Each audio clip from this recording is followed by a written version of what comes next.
Well, good morning, guys. Been a while since we've done a farm update. Got some exciting stuff going on today.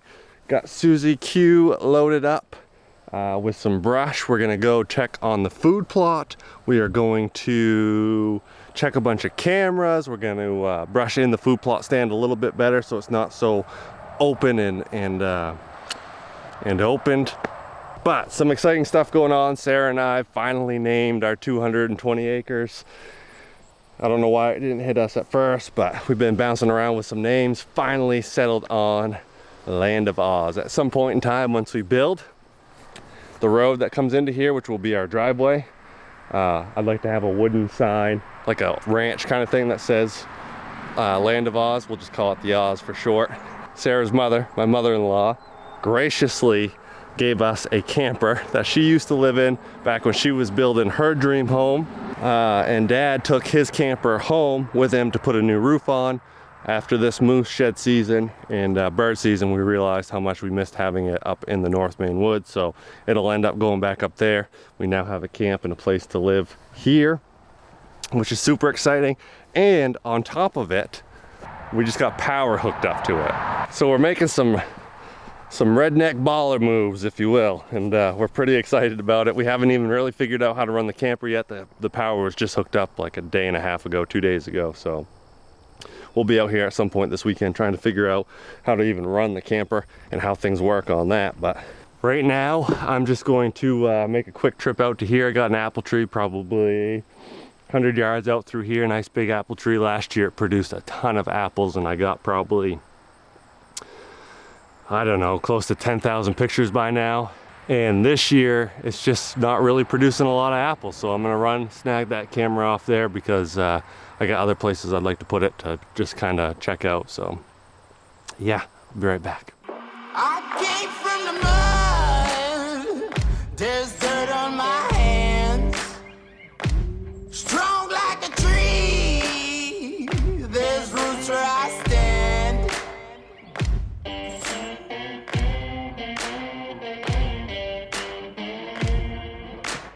Try to catch me howling at the moon.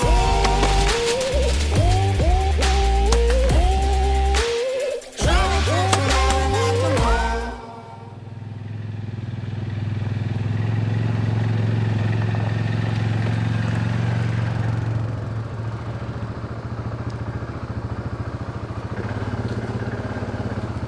moon. Okay, it is sunny out on the food plot today. We are here. I'm gonna get up to the other side of the food plot so that the sun's kind of shining back this way and we're not pointing you guys right at the sun. And then I'll show you what the food plot looks like. It looks really, really good. So as you guys can see behind me, the food plot's doing really, really good. I do have some that are kind of turning a little bit brighter green than I'd like, but overall, nice and green. It looks healthy. It's a big mix from Trophy King. I can't remember exactly what's in it, but you can see kind of looks like just hay growing, but it's winter wheat, I believe, or oats, one of the two, mixed with buckwheat and rye and turnips and radish and rape and all kinds of different brassica type seeds. They have, since last week, they have completely come in and devoured the buckwheat. I think I got some video of some deer, does and their fawns in here feeding, which is really good. Get them used to feeding here. Get them used to eating. It can be a little bit hard initially to get them to start eating a brassica blend, but once they start eating it, they should do pretty good. My bulbs are finally starting to show up on the radish and the turnips. It actually does look like they're eating a little bit here on some of the radish greens. So overall, it's looking pretty good. I might have to come in and hit it one more time with a little bit more nitrogen or something, because I do have some of it starting to turn already. But I want to talk to you guys a little bit about the setup. I'll show you the tree stand, why I brought those limbs in here, and then I'm going to show you guys a mock scrape, and we're going to go over scrapes a little bit today too. So first, I'll show you the tree stand, kind of a before and after, and why I wanted to bring in some extra limbs to add some more cover to it. As you can see, that tree stand behind me, it's in a really good spot. West wind's going to be blowing right in our face, northwest this way, southwest this way. I can access it from our main road. We built the trail last weekend, Dad and I, down into here. We can slip in the afternoons. We will not hunt this in the morning unless we're getting a lot of like 8 o'clock type movement, and we can sneak in here earlier than that. We might. But for the most part, this is going to be an evening stand, so we're not blowing deer off of the food source.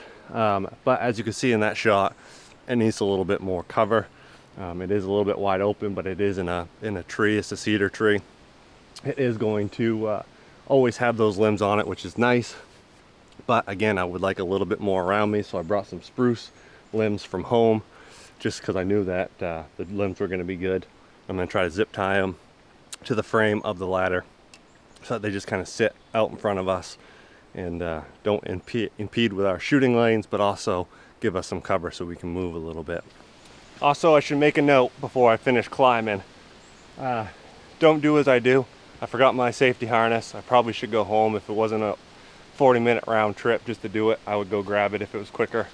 But don't do as I do. Wear a safety harness anytime you're up in a tree stand, please. Sorry, Mom.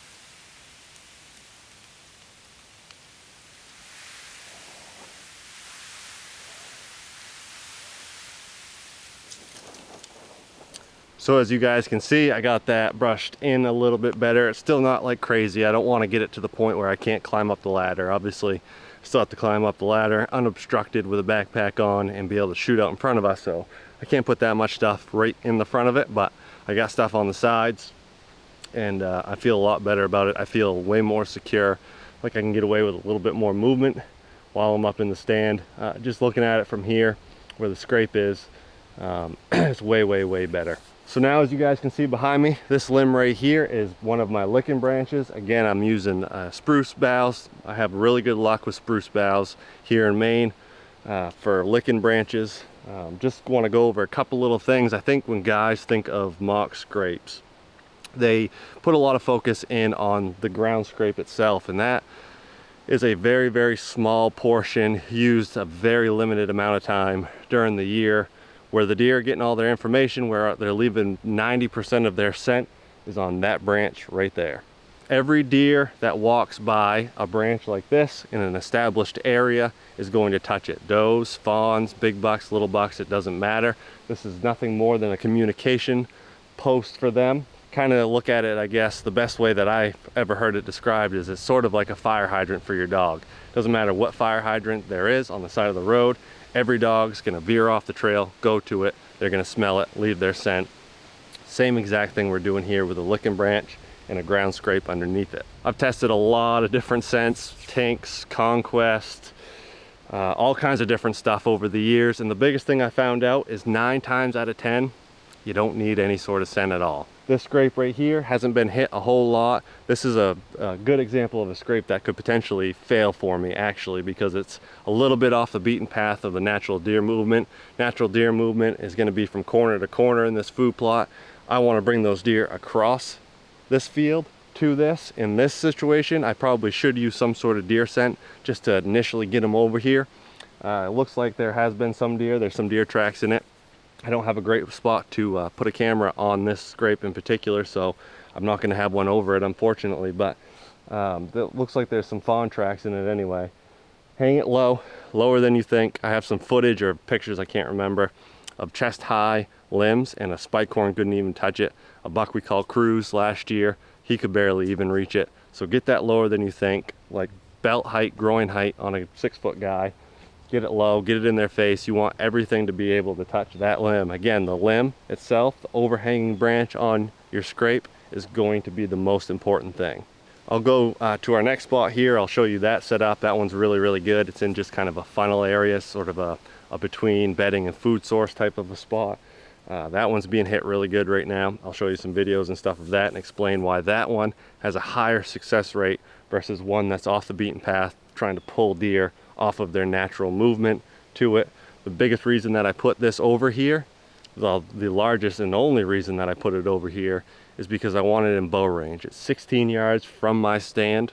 Anywhere else that I would put it, it would be 30 plus yards. That's a little bit further than I'd like to shoot. This is 16 yards. If I can get them to use it, great. If not, we may have to move it. But we'll head into the other spot. I haven't named that. We call this food plot Uno because it's the first one. So we'll leave Uno and we'll head into the other stand.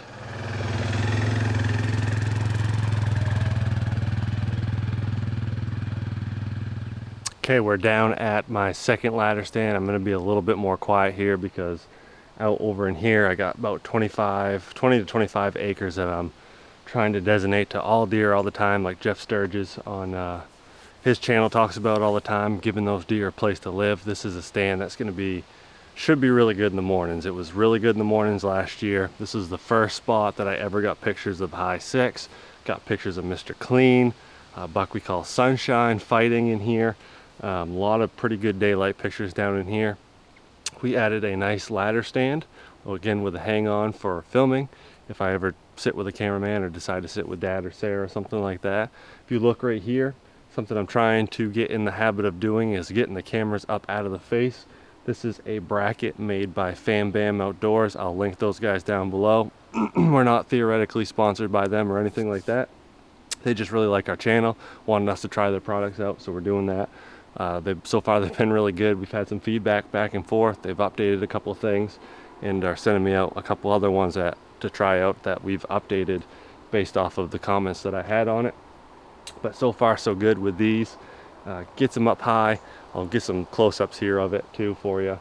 You can lock it down, adjust it, it pivots all kinds of different directions so that you can get it up high, point it down, get it out of that buck's face. If you guys are anything like me, Jeff Sturges, again, I'm going to reference him a lot with this property because I'm really trying to follow his success and his habitat improvement. How many times have you guys gotten pictures of a big buck and he's looking right at the trail camera and then you never get pictures again of him? I've done that a lot. I've had it happen a lot.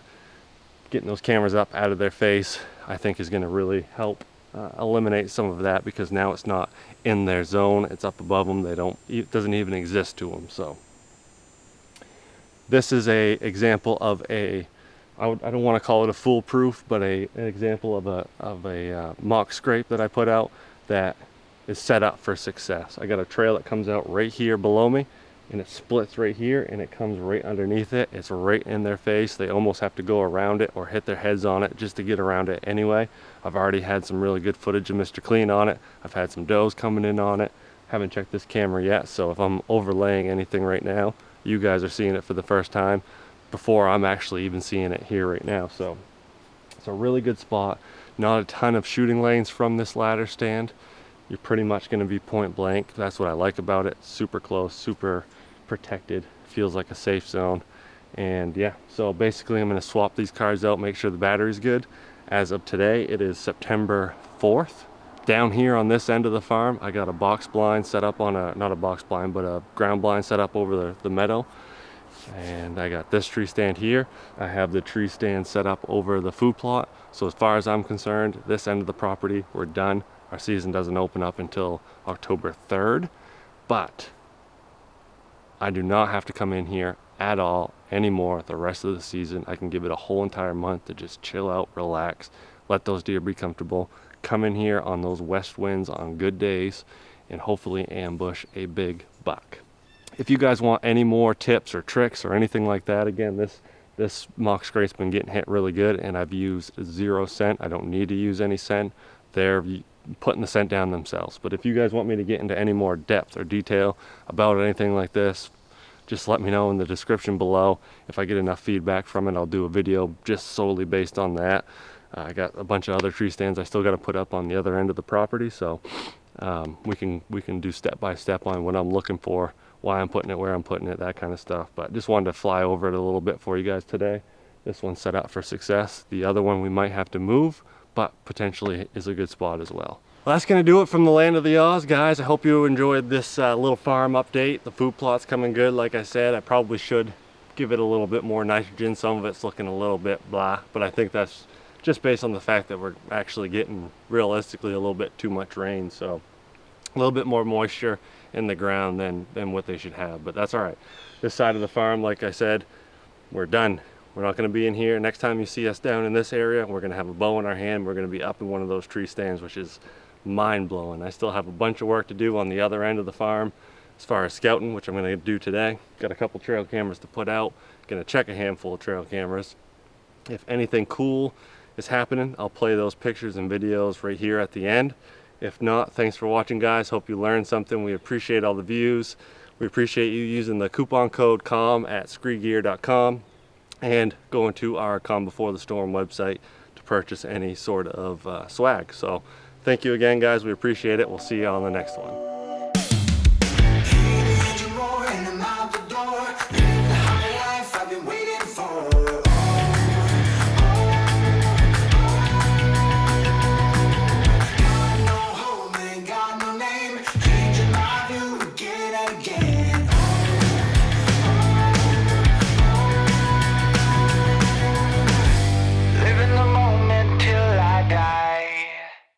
I'm gonna chase it, and I'm gonna chase it. I know we can't ignore it, no matter how hard we try. And I'm gonna chase it, and I'm gonna chase it. I know we can't ignore it, no matter how hard we try. Fire in the veins, I fight to gain, breaking all the rules to keep me sane.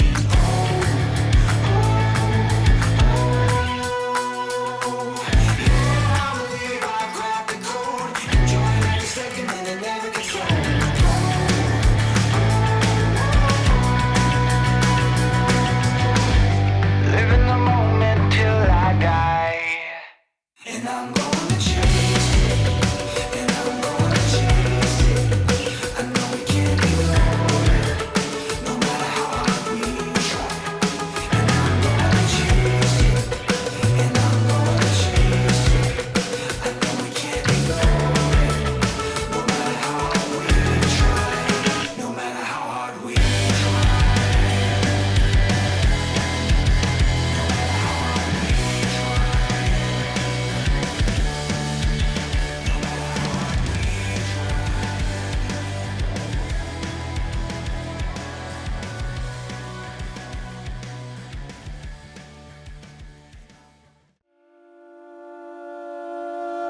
When I was a kid, my dad used to say, don't let anything stand in your way. Stand tall, think clear. Don't let them see hate or fear.